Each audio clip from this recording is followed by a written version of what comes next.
Perkenalkan, saya Madya Bindrawan dengan NIM 2305531142. Di sini saya akan mempresentasikan temperatur dan head yang dibimbing dosen pengampu Prof. Dr.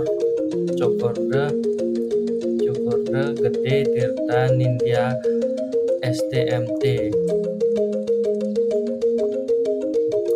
Sebelum kita dapat mendefinisikan suhu atau mendiskusikan cara mengukurnya, kita perlu membahas 3 skala suhu yang kurang lebih umum: Fahrenheit, Celcius atau Celsius, Kelvin atau absolut. Kemudian setelah melihat cara mengukur suhu, kita siap membahas arti sebenarnya dari istilah tersebut dan membedakan suhu dan kalor yang sering tertukar dalam bahasa sehari-hari. Skala temperatur.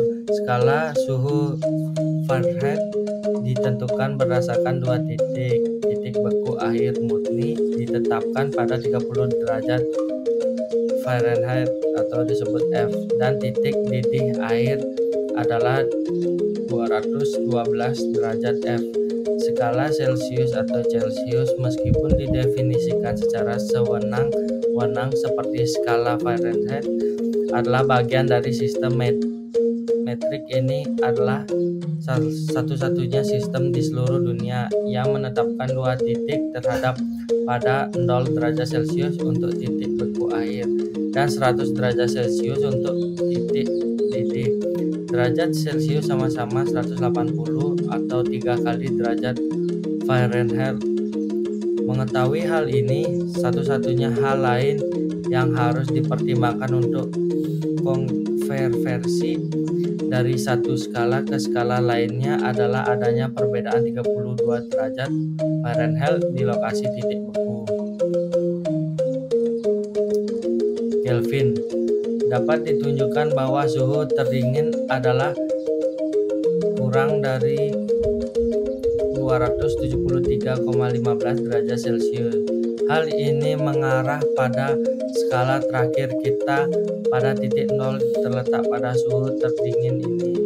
Lalu daripada mendefinisikan titik tetap lainnya, kita cukup mengatakan bahwa satu pembagian pada skala ini semua dengan satu pembagian pada skala Celsius. Jadi titik beku air murni pada skala Kelvin adalah 273,15 K atau Kelvin. Tidak ada simbol derajat yang digunakan pada skala ini.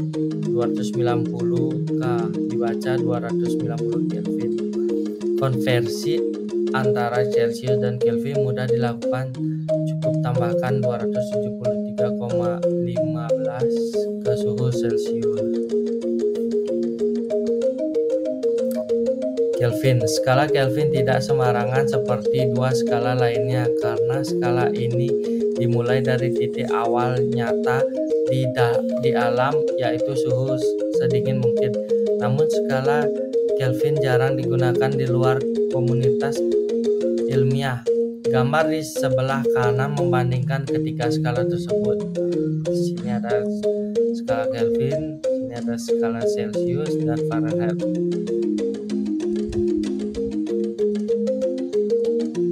Pemuaian yang berhubungan dengan suhu.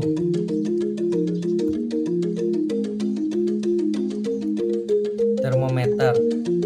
Sebagian besar bahan memuainya ketika suhunya meningkat.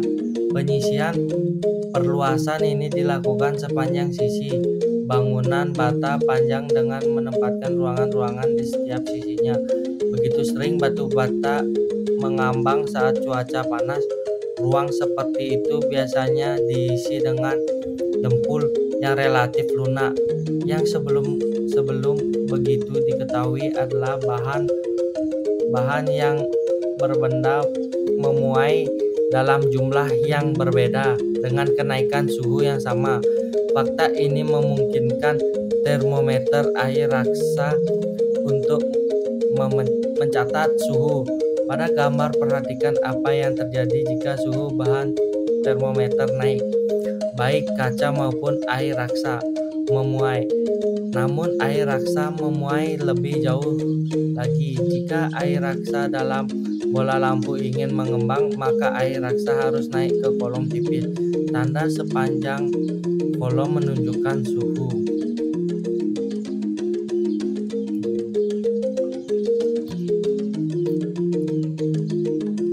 Temperatur, energi internal, dan panas. Sejauh ini kita telah melihat cara mengukur suhu dan bagaimana perubahan suhu mengakibatkan perubahan ukuran benda. Apa yang sebenarnya kita ukur saat mengukur suhu?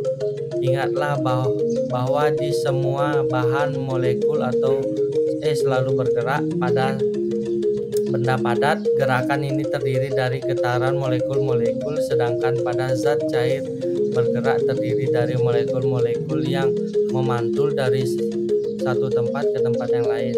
Namun gerak menyiratkan energi-energi kinetik. Suatu suhu hanyalah ukuran energi kinetik rata-rata molekul. Pada benda yang suhunya lebih besar, molekul yang mempunyai energi kinetik yang lebih besar sehingga kecepatannya lebih besar. Energi dalam mengacu pada total energi kinetik dan potensial molekul suatu benda, atau energi potensial dihasilkan dari gaya antar molekul benda. Temperatur, energi internal, dan panas. Suhu hanya melibatkan energi kinetik, sedangkan energi dalam melibatkan energi kinetik dan potensial. Perbedaan penting kedua antara suhu mengukur energi kinetik rata-rata molekul dan energi internal mengacu pada energi total semua molekul suatu benda. Misalkan 2 gelas air, masing-masing suhu 40 derajat Celcius dituangkan bersama-sama. Panas adalah istilah yang sering dikacaukan dengan suhu dan terkadang dengan energi dalam. Kalor adalah energi dalam yang berpindah dari suatu benda ke benda yang lain akibat adanya perbedaan suhu antara kedua benda tersebut. Perhatikan bahwa panas dari berada di dalam suatu benda, melainkan energi yang dipindahkan dari suatu benda ke benda lainnya. Metode perpindahan panas akan dibahas pada bab berikutnya. Untuk saat ini cukuplah Anda menyadari bahwa ketika benda-benda yang suhunya berbeda disentuhkan atau dicampur satu sama lain, maka benda-benda tersebut akan mencapai suhu yang sama melalui perpindahan panas dari benda panas ke benda dingin. Identifikasi pada deskripsi di bawah ini yang mewakili panas, suhu, atau energi internal.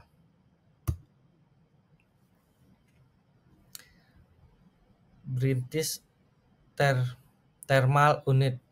Dalam sistem British, satuan panas adalah satuan thermal British. Batu adalah jumlah kalor yang akan menaikkan suhu 1 pon air derajat Fahrenheit. Anda mungkin mendengar tentang AC yang diberi nilai katakan 12.000 BTU atau British Thermal Unit.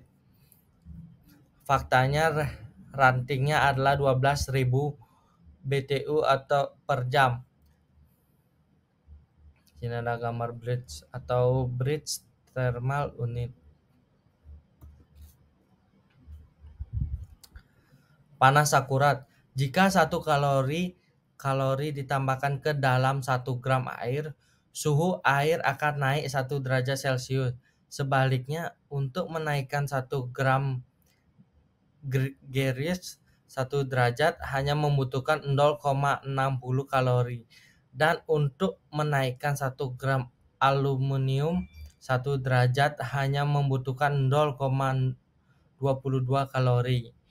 Panas spesifik ditentukan oleh persamaan berikut. Nah, di sini ada tabel. material ini spesifikasi head atau yang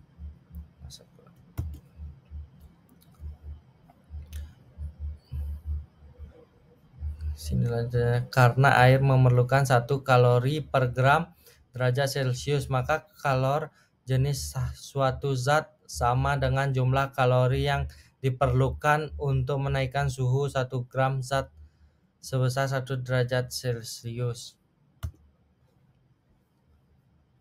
Sekian dari saya, terima kasih.